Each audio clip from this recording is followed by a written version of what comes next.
Okay, mga kapatid, December 28. Ang natira lang dito sa shop ay yung mga gwapo. si Engineer Tolit, si Ka Wilmer, si Christian at si Richard nandito sa baba. Pero may malalim kaming problema, may malaki kaming problema. May kapitbahay kami dito, si Sir Angelo, kaso nasa trabaho siya ngayon, pinapupunta ko rito. Itong unit na to, itong Avanza, itinulak na lang sa amin to. At ang sabi po, may problema yung starter. Ngayon, galing siya rito kaninang umaga at tinatanong nga niya kung nahawakan na yung kanyang sasakyan. Eh dahil nga po sa kakaunti na tong tao natin, ipinasingit ko na rin ngayon para ma-check yung starter. Dahil sabi nga niya, yung starter lang daw po ang problema. Pero hindi po pala starter lang. Mukhang mapuputukan pa ako ng matindi nito kung hindi kaagad natin na-check up ito. Ang makina po nito, stock up. Ngayon, itatry namin paikutin. Laki ng tubo mo na yan ah. Tingnan ko nga yung tubo mo. Itaas mo nga muna. Ayan. Oh. Ito yung tubo na gamit ni Engineer Tolits para paikutin yung sigunyal. Nandoon kami sa main pulley. Okay. I-try mo ngang paikutin. Sige nga. Try mo nga. Yan, sir, wala. Hindi talaga kaya. Nalog lang yung sakyan. So, ito po ay automatic transmission. Baka naman yan ay nakakambyo. I-check mo nga. Tingnan mo kung naka-neutral. Neutral yan. O, ayan. Nasa neutral. Okay. So, dapat talaga iikot ang makina. I-check mo nga kung may oil. Check mo nga muna kung may oil. Tingnan natin. Ayan, engine oil.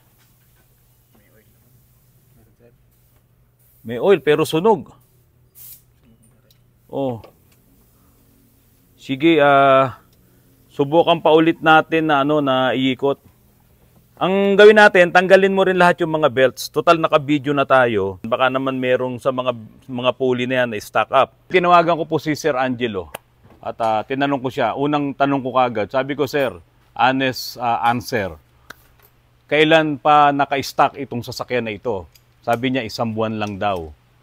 Ano bang nangyari bago nyo stock? Basta sir, kasi nagamit pa namin yan na bumili kami ng washing machine dyan sa Taytay. Pero pagdating doon daw sa Taytay, huminto na doon, nasira na daw, hindi na umandar. Tapos ang tanong ko sa kanya, anong ginawa nyo? Ipinatow nyo na ba dito sa Antipolo? Ipinatow na daw nila. So, doon pa lang po malinaw na doon pa lang sa Taytay, umistock up na ang engine nito. Ngayon, dinala dito sa amin, pagpunta ni Sir Angelo, ang akala niya tapos na dahil starter lang daw ang problema. Eh, hindi lang po starter. Ang una nga naming nakita, yung kanyang brake master ay tumatagas na po ang fluid. Ngayon, tinanong ko siya, Sir, paggawa mo rin ba yung, yung brakes mo? Hindi na muna, yung starter lang daw. Talagang yun ang gusto niya ipagawa, starter lang. Eh sabi ko, hindi ko gagawin yan dahil alam kong may problema ang brake master mo, ilalabas mo sa amin kung sakali, yung pala, sira yung brake master mo, ma-aksidente ka lang. Sabi ko, ipagawa mo na lang sa iba. Doon lang ulit siya nagsabi na, hindi sir, o nga, sige, gawin mo na sir, kasi miyat maya naglalagay kami ng fluid. Tignan niyo yun ha. Kaya dapat mga kapatid, kung yung mga mekaniko na katulad namin, pagdating sa inyo ng unit, talagang imbestigahan nyo munang mabuti. Katulad nito, kung ito ay pinakailaman na kagad na hawakan ng mga mekaniko na hindi naman alam ng may-ari na ganito pala yung sitwasyon ng sasakyan niya, ng makina niya, naku, sandamakmak na problema ang mangyayari sa atin. Okay na? Tinanggal yung serpentine belt. Ayan. Ngayon, itatry nating paikutin yung pulley. Yung main pulley. Kapag ito hindi pa rin talaga umikot, nako, stack up talaga to. Nako, tignan mo naman ang radiator nito, oh. Tignan mo, oh. Grabe, oh. Kalawang talaga. Sige, susuot si Richard sa ilalim. Ikutin ulit natin tong pulley. Ito, wala akong cameraman, kaya itong pinakamagandang babae sa balat ng lupa ang nagbibideo sa akin. Pangalawa lang yung asawa ni Tolits. Diba? Delikado tayo eh. Wala talaga, sir. Oh. Wala talaga. Oh. Picture mo si oh. Wala, hindi talaga kaya. Ay, may ikot konti. Oh. Ha? Sumasabay sa sakyan, sir. Wala. Wala. Wala, ayaw. Malambot lang dapat. So yun mga kapatid, Sir Angelo, yung makina mo stock up. Para mapaikot natin yan at ma-check natin yan, kailangan talagang ibaba ang makina mo. Hanggang dyan na lang kami, ibabalik ko muna ulit yung mga kinalas namin. Kung ano man ang magiging desisyon mo, kung hindi mo pa ipapagawa, pwedeng iuwi mo muna. Total, nandyan lang naman yung bahay nyo. Hindi ito ordinaryong sira na katulad ng pagkakaalam mo, na starter lang. Wala sa plano ko na i-vlog itong sasakyan mo, napilitan akong i-vlog para at least meron kaming ebidensya na itong sasakyan mo, ang makina nito ay stock up. Walang ibang pwedeng gawin dyan, kundi overhaul talaga yan. Ngayon mga kapatid, meron po akong vlog na ipapakita ko po sa inyo na tayo po pala dito sa Pilipinas ay hindi ka talaga makakaligtas sa mga produkto na galing ng China. Bawat kilos mo, bawat bunot mo ng pera mo sa bulsa mo, sigurado ang mabibili mo ay made in China. Mga kapatid, pasensya na po kayo nitong mga nakarang araw sa mga vlogs ko. Tungkol po sa electric vehicle, tungkol sa China, tungkol sa iba't ibang mga car manufacturers na naiiwan dito sa karera tungkol sa electric vehicle. Habang tayo naman po ay nagba-vlogs, ay marami pong mga comments, maraming mga suggestions, marami rin po yung talaga nagpaparating sa akin ng mga maanghang na salita. Kasi nga po, sila daw po ay hindi pro-China. Sila daw po ay laban sa China. At para daw po makatulong sa panggigipit na ginagawa ng China, ay huwag daw po nating tangkilikin ang lahat ng mga produkto na galing ng China. Alam niyo po ba na ang China po ang #1 na trade partner po ng Pilipinas? Largest trading partner. Ang sabi po ng United Nations Comtrade Database on International Trade. At umaabot po ng 31 billion US dollars ang halaga ng mga inimport ng Pilipinas diyan po sa China nitong nakaraang taon ng 2023. Wala pa yung 2024 kasi patapos pa lamang po ito.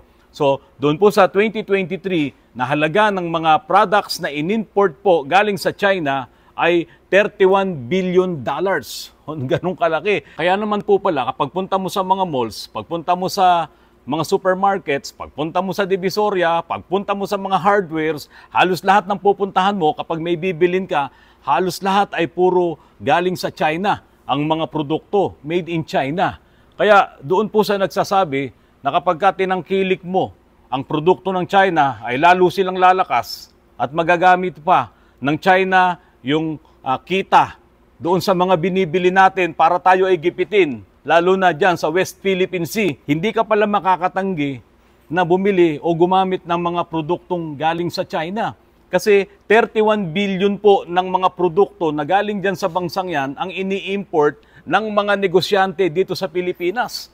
Pati yung mga malalaking kumpanya, nag-i-import dyan ng mga produkto, ng mga materyales, mga electrical, electronic equipment, mineral, fuels, oils, distillation, and products, pati pala langis. Nag-i-import yan ng Pilipinas. Machinery, nuclear reactors, boilers, iron and steel. Articles of iron and steel. Plastics, o yan. Ito yung mga plastics na ganito. Ini-import pala sa China ang karamihan dyan. Ito pa po, vehicles other than railway, tramway.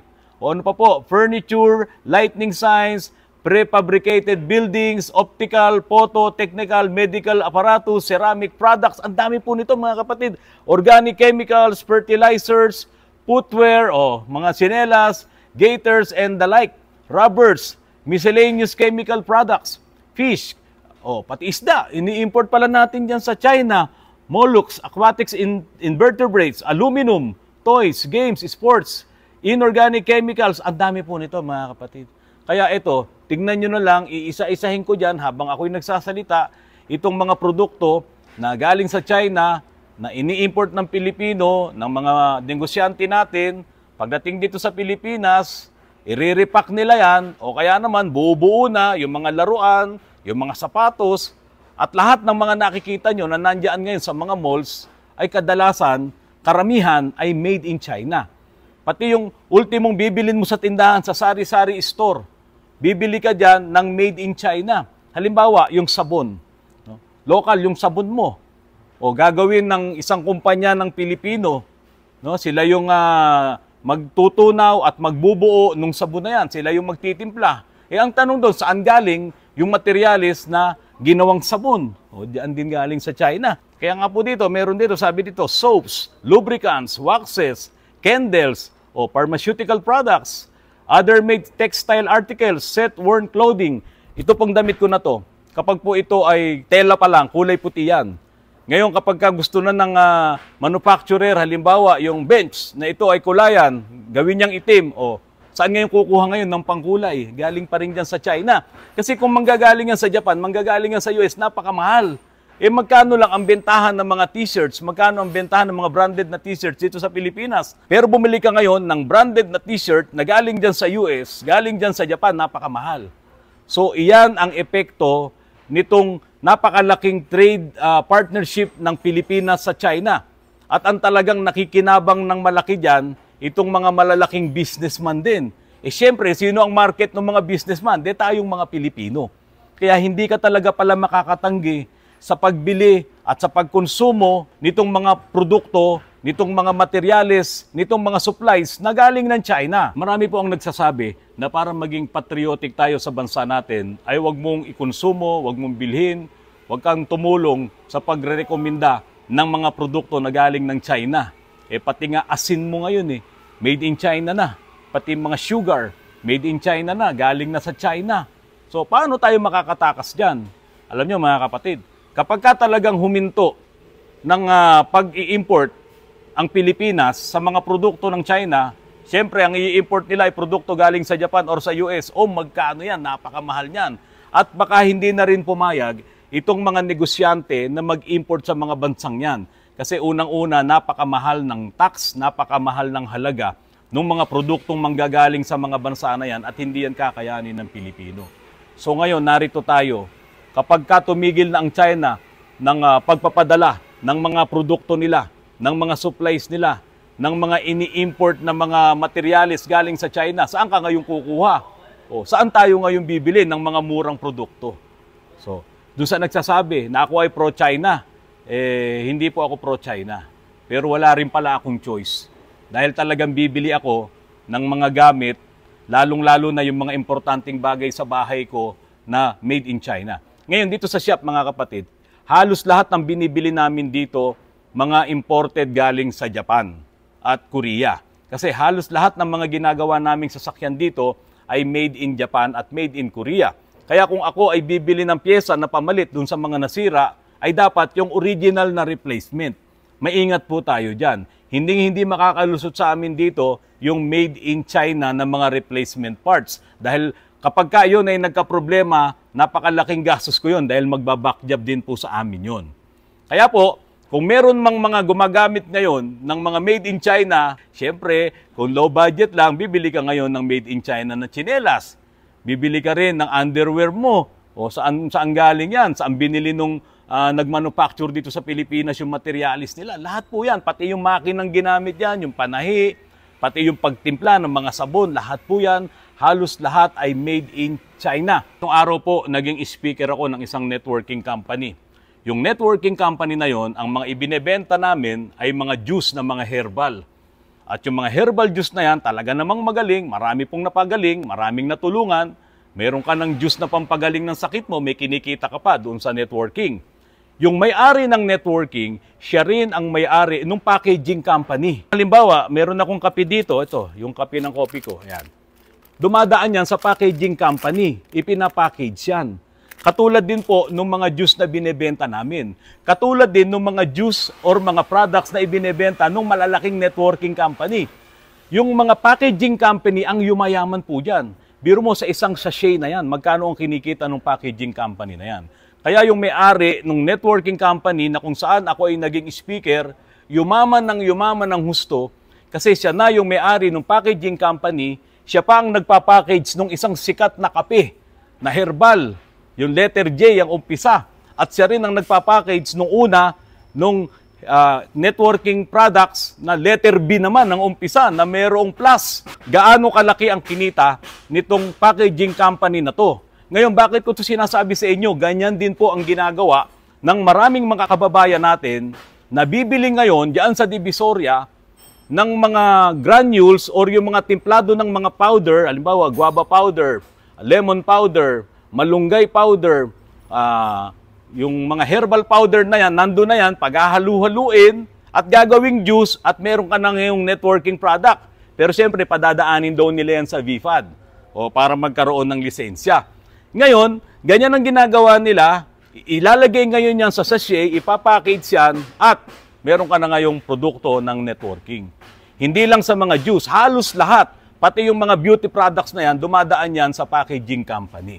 Ganyan halos ang nagiging trabaho ngayon ng mga negosyanteng Pinoy. Bibili sa China ng mga produkto, i-repack nila dito para maibenta ulit at bibigyan nila ng pangalan. Talagang bibili natin yan, gagamitin natin yan dahil karamihan naman ng mga ini-import na mga products na yan ay yung mga kailangan ng mga Pilipino. Hindi naman mag-i-import ang isang negosyante ng mga bagay na hindi natin kailangan. So, hindi ka mag-i-import ng mahal, ang i-import mo ay yung mura. Ngayon, pagdating dito sa electric vehicle, bahala na po kayo dyan. Ang lagi ko lang pong sinasabi, nangunguna sa technology ang China. Kung mapapaganda pa ng China ang mga quality ng kanilang mga ginagawang mga electric vehicle, pati itong mga electronics pagdating ng panahon, de syempre, una tayong makikinabang dyan. Pagdating sa West Philippine Sea, aaway-away na talaga yan pag talagang inagaw nila yun. Kahit pasabihin mo, or sila ang nag-e-export ng mga produkto at ating pinakikinabangan, pagdating sa away sa West Philippine Sea, ibang usapan na po yan. Mga kapatid, magandang hapon at maraming salamat po sa inyong lahat.